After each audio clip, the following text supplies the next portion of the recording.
اهلا بيكم في قناة فن الطهي مع ايناس. النهاردة هنعمل مع بعض كيكة المايتي بتاعت زمان بطريقة بسيطة وسهلة، وان شاء الله تعجب ولادنا في المدرسة. يلا بينا نشوفوا المقادير. معانا بيضة وفانيليا، ومعانا كوباية من اللبن، وكوباية الا ربع من الزيت، وكوبايتين من الدقيق، وكوباية سكر، ومعانا معلقة كبيرة من البيكنج باودر وذرة ملح.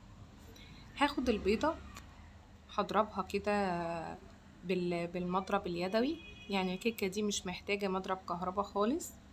وبعد كده هبتدي احط الفانيليا، وبعد كده كوباية السكر وادوبها فيها كويس، وبعد كده احط اللبن والزيت، وهبتدي اقلب كويس قوي لغاية ما كل المكونات تتجانس مع بعضها. وهجيب معلقة ونص من البيكنج باودر واضيفها على كوبايتين الدقيق وذرة الملح، وحبة حبة كده ابتدي ان انا احطها على الخليط بتاع البيض واللبن والزيت، واقلبها كويس لغاية ما كله يتجانس مع بعض وتبقى بالقوام ده. وانتي بتتفرجي ما تنسيش لو عجبك الفيديو ما تنسيش الاشتراك في القناة وتفعيل الجرس عشان يوصلك فيديوهاتي. بعد كده باخد حوالي معلقتين من خليط الكيكة دي، وبضيف لها كاكاو خام.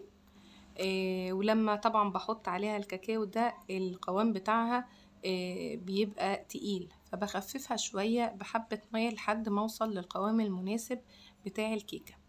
بعد كده بجيب صاج وبدهنه زيت، وبحط فيه الكيكة، بصبها كلها فيها وبسويها.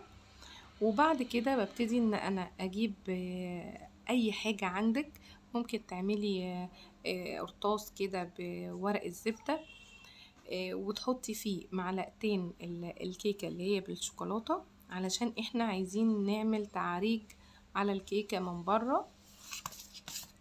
هنعمل خطوط، وبعد كده نبتدي ان احنا ناخد معانا اي حاجة ان شاء الله شوكة كده، ان انا ابتدي اعملها رايح جاي لحد ما اعمل الشكل بتاع الكيكة اللي احنا عارفينه.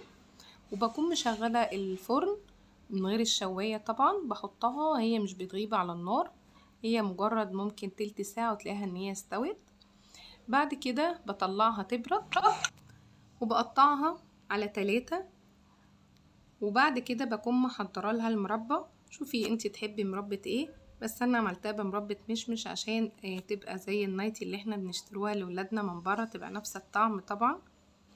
فبحط بقى المربى على جزء من الكيكة وبضيفها كلها، علشان اضيف بقية الكيكة الطبقات تبقى على بعضها، يبقى ما بينها مربى زي ما انتي شايفة كده، لغاية ما بخلص المقدار بتاعي كله ال3 طبقات. وبعد كده بجيب السكينة وابتدي ان انا اقطع الكيكة معايا، يعني مقدار مثلا كده صباعين كده زي الكيكة اللي احنا بنشتريها من بره. وممكن على فكرة ان انت تعمليها جاتو، برضو شكلها جميل جدا مع التعريج اللي احنا عاملينه ده، تبقى برضو قطع من الجاتو تبقى شكلها جميلة جدا، برضو نفرح بيها اولادنا.